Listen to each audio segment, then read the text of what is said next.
झारखंड की सियासत में जुबानी वार पलटवार का दौर जारी है। राज्यसभा चुनाव में जीत के बाद बीजेपी का उत्साह चरम पर है और ऐसे में बीजेपी झारखंड सरकार पर हमला बोलने का कोई भी मौका नहीं छोड़ना चाहती। आज प्रदेश बीजेपी अध्यक्ष दीपक प्रकाश ने हेमंत सरकार पर हमला बोला और सरकार को दृष्टिविहीन और जन विरोधी करार दिया। साथ ही कोरोना काल में केंद्र की योजनाओं को सही तरीके से लागू नहीं करने का आरोप लगाया। सरकार बनने के पहले घोषणाओं का अंबार खड़ा करने वाली सरकार, जनता को मुंगेरी लाल के हसीन सपने दिखाने वाली सरकार, जन विरोधी सरकार, दृष्टिविहीन सरकार और कह सकते हैं कि कोरोना 19 के संक्रमण काल में असफल साबित सरकार।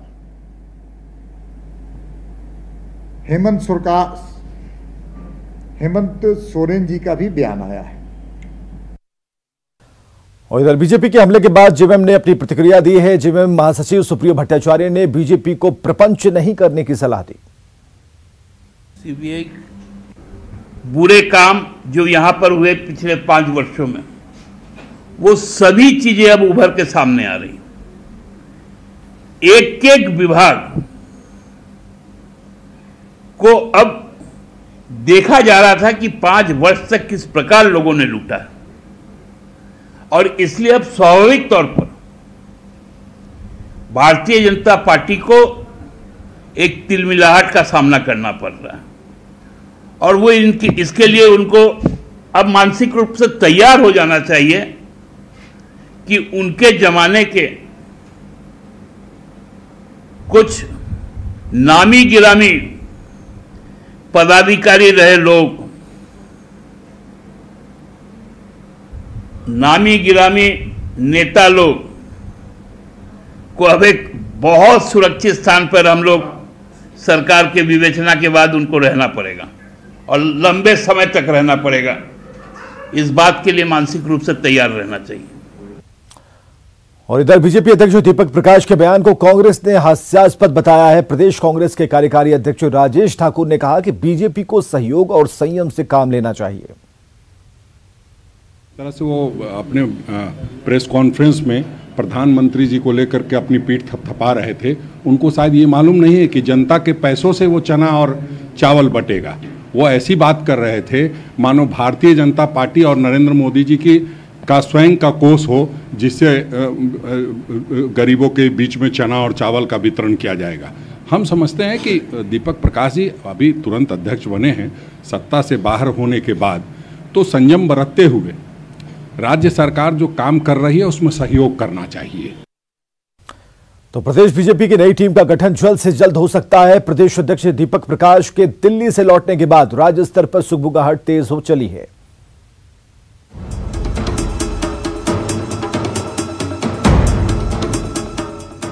नई टीम के गठन को लेकर प्रदेश बीजेपी अध्यक्ष दीपक प्रकाश दिल्ली से आला कमान का निर्देश और संदेश लेकर रांची लौट चुके हैं। दिल्ली में उन्होंने पार्टी के राष्ट्रीय अध्यक्ष जेपी नड्डा और संगठन महामंत्री बीएल संतोष समेत कई वरिष्ठ पार्टी नेताओं से मुलाकात की। सूत्रों के अनुसार प्रदेश अध्यक्ष दीपक प्रकाश के नेतृत्व में नई टीम का ऐलान हफ्ते भर के भीतर कर दिया जाएगा। न्यूज 18 को मिली जानकारी के मुताबिक प्रदेश संगठन के नए स्वरूप पर अंतिम मुहर लग चुकी है। लिहाजा प्रदेश के नेताओं में बेताबी इस बात को लेकर है कि नई टीम में उनकी जगह बन पाई है या नहीं। अब समय का इंतजार कीजिए और बहुत जल्द हम लोग इन चीज़ों को, 1 महीने हम सब लोगों ने संगठनात्मक काम किए, प्रधानमंत्री जी के उपलब्धियों को ज़मीन तक पहुंचाने का हमने काम किया। अब इस महीने के प्रारंभिक समय में ही हम लोग इसका पूरे जिलाध्यक्षों, पार्टी की प्रदेश की कार्य समिति उसकी घोषणा करेंगे। सूत्रों से मिली जानकारी के मुताबिक संथाल और दूसरे प्रमंडलों में भी बदलाव के संकेत मिल रहे हैं। वहीं जिला अध्यक्षों, पार्टी पदाधिकारी, महामंत्री समेत दूसरे पदों पर भी कुछ नए चेहरे देखने को मिल सकते हैं। सूचना यह भी है कि जिला अध्यक्षों और दूसरे पार्टी पदाधिकारियों की घोषणा बारी बारी से हो सकती है। हालांकि दीपक प्रकाश ने न्यूज 18 से साफ कहा कि उनके साथ काम करने वालों की टीम होगी, साथ ही उसमें जोश और होश का संगम भी देखने को मिलेगा। पार्टी में व्यक्ति बदलता है लेकिन कार्यपद्धति वही है, हमारा दृष्टिकोण भी वही है और लक्ष्य भी हमारा वही है। हम सांस्कृतिक राष्ट्रवाद के सिपाही हैं, हम ऐसे वैचारिक अधिष्ठान के सिपाही हैं जो देश की एकात्मता के लिए अपने आप को बलिदान देने के लिए तैयार है। नई टीम को लेकर पहुंच और पैरवी का दौर अब खत्म हो चुका है। सूत्रों के मुताबिक दिल्ली में ही टीम दीपक के गठन को लेकर विस्तार से चर्चा हो चुकी है और सिर्फ अब इसका औपचारिक ऐलान बाकी है। ऐसे में नए कारवां में जो पुराने चेहरे शामिल नहीं होंगे, उन्हें साथ लेकर चलना भी दीपक प्रकाश के लिए एक बड़ी चुनौती साबित होगी। न्यूज 18 के लिए रांची से संजय कुमार सिन्हा की रिपोर्ट। और इधर राज्य में स्कूली बच्चों को पढ़ाने के लिए शिक्षा विभाग ने गांव चलो अभियान की शुरुआत की है। इसके तहत शिक्षक गांव और कस्बों में जाएंगे और छोटे छोटे समूह में बच्चों को पढ़ाएंगे। इसमें उन बच्चों पर विशेष रूप से फोकस होगा जिन्हें व्हाट्सएप ग्रुप के माध्यम से डिजिटल कंटेंट उपलब्ध नहीं हो पा रहा। इधर माध्यमिक शिक्षक संघ ने सरकार की इस योजना पर आपत्ति जताई है और इसे शिक्षकों को उलझाने वाला करार दिया है। मेरा मिशन है कि हमारे बच्चों को, हमारे अभिभावक को इच्छा शक्ति जगाना कि जो आप स्कूल नहीं जा रहे हैं तो घर में बैठ 2 घंटा 4 घंटा पढ़िए। संदेश यही देना चाहते हैं, ये करना चाहते हैं। मैं कहूँगा कि यह निर्णय सरकार का बेतुका है, इसको कभी नहीं करना चाहिए। उनको अगर करना है तो विद्यालय को ही वो दें कि एक ही क्लास, जो हायर क्लास जिसका जीवन जो है आज अधर में लटका हुआ है 10th क्लास का, उसके 10-10 बच्चों को ही बुला करके अगर क्लास लिया जाए, अगर वहाँ 2, 3, 4, 5 शिक्षक अगर लें तो वह फायदेमंद हो सकता है। इधर रामगढ़ में भीषण सड़क हादसा हुआ है। ट्रेलर और कार की जोरदार टक्कर हुई। टक्कर इतनी भीषण थी कि 2 ट्रेलर के बीच कार फंस गई। पूरी तरह से कार क्षतिग्रस्त हो गई। इस हादसे में 4 लोगों की मौत हो गई है। मृतकों में 2 पुरुष, 1 महिला और 1 बच्चा शामिल है। NH 33 के पटेल चौक के पास यह हादसा हुआ है।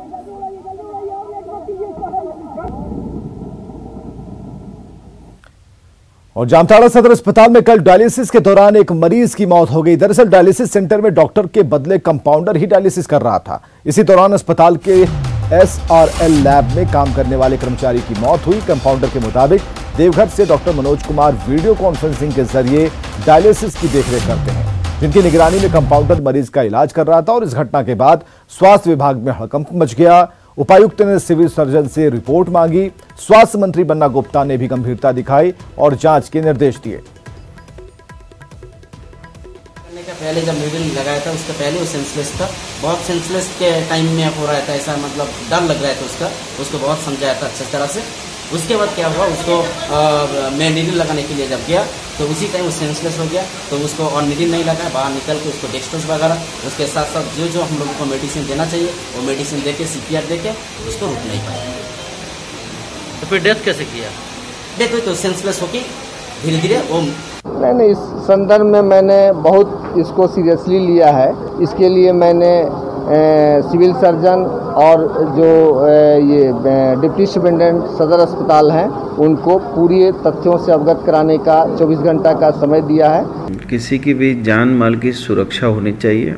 और जैसे ही मेरे संज्ञान में ये मामला आया था कि किसी कंपाउंडर के द्वारा डायलिसिस किया जा रहा था और उसी के क्रम में जो है मरीज की मृत्यु हुई है, तो मैंने तुरंत उसको संज्ञान में लेके तुरंत उस पर जो है जांच कर उस पर आवश्यक कार्रवाई करने का दिशा निर्देश दिया है। कोरोना की वजह से झारखंड सरकार ने इस बार देवघर में श्रावणी मेला आयोजित नहीं करने का फैसला लिया है। प्रोजेक्ट भवन में मंत्री आलमगीर आलम ने सरकार के फैसले की जानकारी दी। उन्होंने कहा कि सरकार की पहली प्राथमिकता लोगों को सुरक्षित रखना है, जिसके लिए सोशल डिस्टेंसिंग का हर हाल में पालन करना होगा। हाई कोर्ट में भी इन लोग अपील किए थे, उसका अभी सुरक्षित है। और कल माननीय मुख्यमंत्री जी का भी एक बयान हमने देखा है, वो अपील किए हैं, लोगों से अपील किए हैं और उन्होंने विनम्रता से इस बात को कहे हैं कि महामारी को देखते हुए इसको बंद रखना ये उचित होगा। हमारी सरकार का मंशा है लोगों से विनम्रता से अपील करना। इसमें हमको क्या फ़ायदा मिलेगा, क्या हानि होगा, हम चाहते हैं कि लोगों को जिंदगी जो है बचे, कैसे सुरक्षित रहे, इस पर हम लोग का ज़्यादा लक्ष्य अभी जो है हम लोग देख रहे हैं। इधर देवघर में श्रावणी मेले का आयोजन नहीं होने पर मंदिर की व्यवस्था और इससे जुड़े अन्य प्रशासनिक मुद्दे पर मुख्यमंत्री हेमंत सोरेन ने वीडियो कॉन्फ्रेंसिंग कर जानकारी ली। वीडियो कॉन्फ्रेंसिंग में दुमका के आला अधिकारी समेत रांची से मुख्य सचिव, डीजीपी, पर्यटन सचिव, इसके साथ अन्य अधिकारी मौजूद थे। गौरतलब है कि देवघर में श्रावणी मेले के आयोजन को लेकर झारखंड हाईकोर्ट का भी फैसला कल आने वाला है और ऐसे में मेले से जुड़े सभी पहलुओं पर मुख्यमंत्री की इस समीक्षा बैठक को अहम माना जा रहा है। श्रावणी मेले को लेकर एक विचार विमर्श किया गया। मेला न होने की स्थिति में किस प्रकार से विधि व्यवस्था पे खास तौर पे फोकस था कि किस प्रकार हम लोग यहाँ पे लॉ एंड ऑर्डर को हैंडल करेंगे। बिहार से जो लोग अभी जैसे हम लोग देख रहे हैं कि कुछ लोग अभी भी आ रहे हैं, गाड़ियाँ आ रही हैं, बसेस आ रही हैं, तो उनको हम लोग किस प्रकार से हमारे बॉर्डर चेक पोस्ट कैसे इक्विप होने चाहिए। हम लोगों ने भी यहाँ से अपने जो हमारे चैलेंजेस हैं और जो हम लोग यहाँ पे फेस करें उसको बताया है। इधर दुमका पहुंचे गोड्डा सांसद निशिकांत दुबे ने सीएम हेमंत सोरेन पर जमकर निशाना साधा। उन्होंने देवघर और बासुकीनाथ मंदिर नहीं खोलने के सीएम के बयान को दुर्भाग्यपूर्ण करार दिया।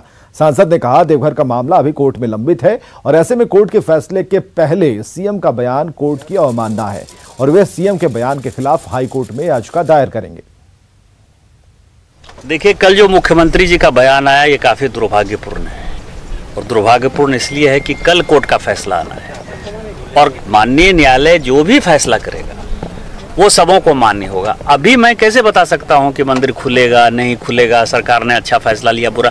सरकार के फैसले के खिलाफ हम कोर्ट में हैं, लेकिन कल मुख्यमंत्री जी ने जो ये अपना स्टेटमेंट दिया है ये मैं आपको कह सकता हूं कि ये कंटेम्प्ट ऑफ कोर्ट है और कल हमारे वकील जो है हाई कोर्ट में इसका प्ली लेंगे कि जब मामला सब जुडिस था तो मुख्यमंत्री ने किस हैसियत से ये बातें कह दी। तो श्रावणी मेले का आयोजन न करने के झारखंड सरकार के फैसले पर निशिकांत दुबे ने सवाल उठाए थे। इस पर जेएमएम महासचिव ने तीखी प्रतिक्रिया दी है। श्रावणी मेला को देखते हुए अभी उस पर रोक लगाई गई है। आप लोग जानते होंगे हरिद्वार में झारखंड मुक्ति मोर्चा का शासन नहीं, वहां पर भी रोक लगा दिया गया है, हरिद्वार में भी श्रावणी मेला पर। तो अपने सरकार को पहले कहे ना, बहुत सारी चीजें हो रही है और सारे देश में हो रही है। निशिकांत जी को केवल वही पड़ा हुआ है, शर्म आनी चाहिए निशिकांत जी को। रांची नगर निगम की समीक्षा बैठक रांची मेयर की अध्यक्षता में हुई और इसमें निगम के सभी 26 विभाग के पदाधिकारी मौजूद रहे। बारिश और कोविड को देखते हुए निगम के स्वास्थ्य कार्यों की समीक्षा की गई। बैठक में निर्णय लिया गया कि अब हर सप्ताह रोस्टर वाइज 4 से 5 विभागों की बैठक कर उसकी समीक्षा होगी। इसके साथ ही बारिश के मद्देनजर खासकर मच्छरों को लेकर विशेष रूप से अभियान चलाने का निर्देश दिया गया। जो रिव्यू मीटिंग था हमारा वो कहीं ना कहीं छूट गया था, फिर से उनका शुरुआत करेंगे। इसके लिए आज हम लोग ने सभी विभाग यानी 26 विभाग को हमने आज आमंत्रित किए थे और सबका विधिवत एक बैठक हमने शुरू किया और इस बैठक से कई निचोड़ निकल करके आए हैं। विशेषकर कोविड-19 के समय में सभी विभाग बंद थे, लेकिन रांची नगर निगम खुला रहा और लगातार काम करते गई। इस समय साफ सफाई की अगर हम लोग बात करते हैं तो पूरा काम हम लोग ने किया है। कोविड-19 को देखते हुए भी हम लोग ने केमिकल का छिड़काव, सैनिटाइजर कर रहे हैं, साथ में लार्वा साइट का भी छिड़काव कर रहे हैं। साथ साथ जनता को जागरूक करने के लिए हम लोग एक पहल कर रहे हैं कि जनता तक ये विषय जाए। मनरेगा कर्मियों की अनिश्चितकालीन हड़ताल फिलहाल टल गई है। प्रोजेक्ट भवन में ग्रामीण विकास मंत्री आलमगीर आलम से हुई वार्ता के बाद अनुबंध पर कार्यरत मनरेगा कर्मियों ने आज से अनिश्चितकालीन हड़ताल को वापस लिया है। राज्य भर में करीब 4200 अनुबंध पर कार्यरत मनरेगा कर्मी हैं, जो कि पिछली बार हुई समझौते को लागू करने की मांग को लेकर 3 दिन से सांकेतिक हड़ताल पर थे। और उन लोगों से बहुत अच्छा बातचीत हमारी हुई है और उन लोग को विड्रॉ भी कर चुके हैं। हमने आश्वासन दिए हैं कि हमारी सरकार जो है ये आपकी भावना से अवगत भी हैं। माननीय मुख्यमंत्री से भी मिले थे, हमसे भी मिले हैं। निश्चित तौर पर सरकार अपनी मांगों को देखकर नियमानुकूल कार्रवाई करेंगे। बहुत जल्द आपका जो है निर्णय लिया जाएगा ताकि आपकी जो परेशानी हो सरकार के द्वारा कम करने की कोशिश की जाएगी। कोविड-19 को देखते हुए और झारखंड में कैसे मजदूरों को मजदूरी मिले, इसको देखते हुए फिलहाल अपना जो सांकेतिक हड़ताल है उसको वापस लेते हैं और अभी हम अनिश्चितकालीन हड़ताल पे नहीं जा रहे हैं। हमें आश्वासन मिला है कि बहुत जल्द हमें ग्रेड पे के साथ हमारा वेतनमान दिया जाएगा। और इधर कोयले की कॉमर्शियल माइनिंग के विरोध में आज से मजदूर संगठनों की 3 दिवसीय देशव्यापी हड़ताल जारी है। कोल नगरी धनबाद में मजदूर संगठनों ने कोयले का उत्पादन और ट्रांसपोर्टिंग ठप कर दी, जिससे कोयला कंपनियों को करोड़ों का नुकसान की आशंका है।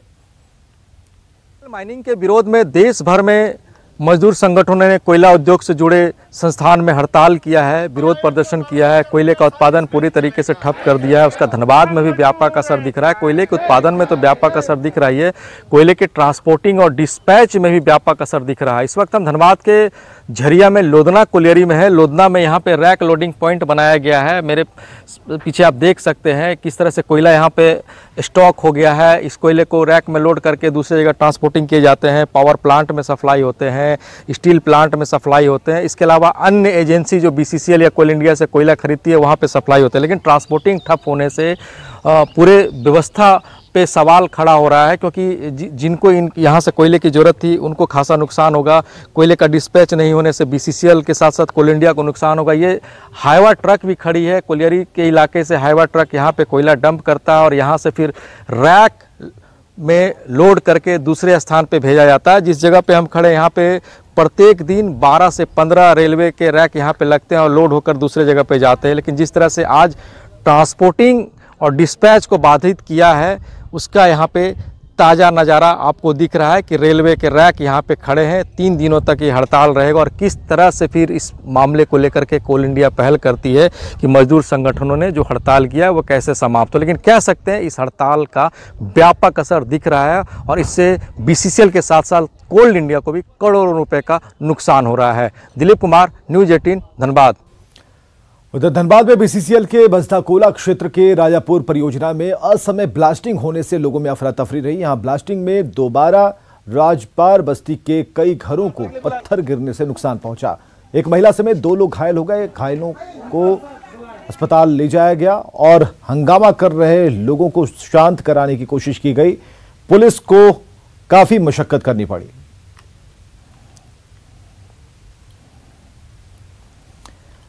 उपराजधानी दुमका में अब तक कोरोना के 9 मरीज मिल चुके हैं, जिसमें से 5 का इलाज अब भी कोविड अस्पताल में चल रहा है। इन सब के बावजूद लोगों की लापरवाही कम नहीं हो रही। प्रशासन की जागरूकता अभियानों का भी लोगों पर असर नहीं होता। इधर दुमका के DC राजेश्वरी B ने लोगों से सतर्कता बरतने की अपील की है। करते हैं हमारे दुमका के जनता को कि वो जरूर मास्क पहने जब भी घर से बाहर निकलेंगे और अनावश्यक बाहर नहीं निकले। देखा कई सारे पब्लिक बिना मास्क पहने हुए घूम रहे हैं। ये उनके लिए और उनके परिवार के लिए ही हानिकारक है। एक छोटे से अंतराल के लिए रुकते हैं।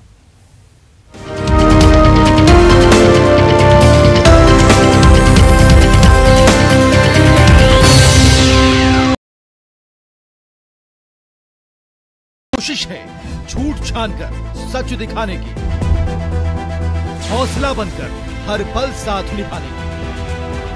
हम करते हैं रोज कोशिश अपने बिहार को बेहतर बनाने की। खबर आपकी, ख्याल आपका, देखिए अपना बिहार।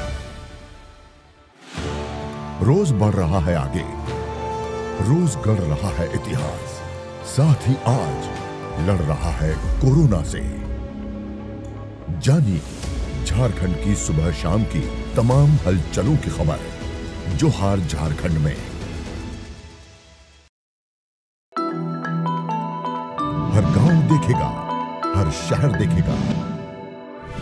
बिहार झारखंड की बाकी खबरों के साथ कोरोना से प्रदेश की लड़ाई की तमाम ताजा जानकारी भी लेगा।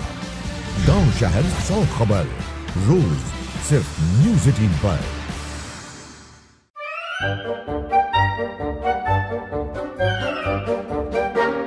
अखबार हुआ ठप, आउटडोर हुआ बेकार, टीवी ही दे रहा है विज्ञापन को तेज रफ्तार। करोड़ों दर्शकों तक न्यूज़ 18 पहुंचाएगा आपका ऐड। न्यूज़ 18 की टीम दमदार बनाएगी आपका ऐड शानदार। जल्दी कीजिए। गिरिडीह के रोटरी अस्पताल में रक्तदान शिविर का आयोजन किया गया, जिसमें मोंगिया स्टील के CMD गुणवंत सिंह मोंगिया ने अपने बेटे के साथ रक्तदान किया। रक्तदान के बाद CMD गुणवंत सिंह ने रक्तदान को नेक कार्य बताया और कहा कि इससे खुद का भी स्वास्थ्य ठीक रहता है और इसके साथ ही उन्होंने सभी लोगों से रक्तदान करने की अपील की।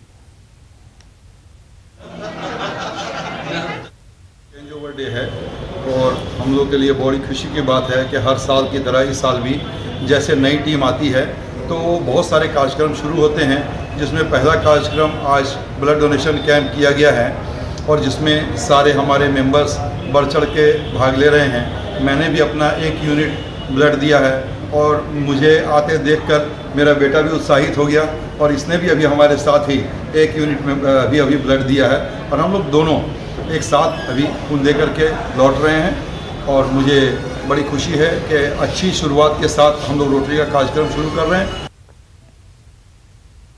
और खबरों में बस इतना ही। आगे लगातार खबरें जारी हैं, बने रहिए न्यूज़ 18 बिहार झारखंड के साथ।